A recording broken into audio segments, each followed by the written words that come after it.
Aujourd'hui, on sent que vous êtes dingue maintenant de sport, de dépassement de soi, de sport extrême, comme Papa Alassane le rappelait.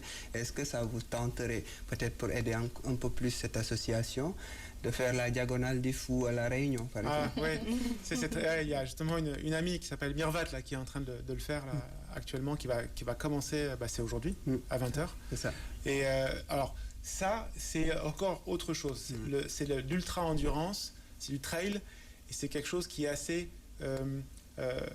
traumatisant au niveau des jambes, des articulations. Parce que il y a plein de dénivelés. Dénivelés. Donc moi, je suis un gabarit un peu plus lourd.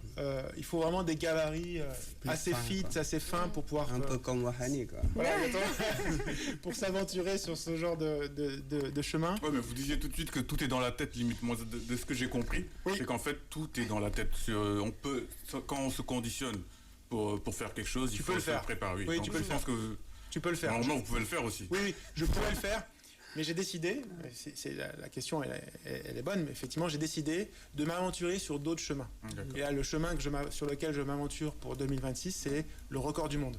Donc l'idée, c'est ça, en fait, c'est pour dire que tout est possible.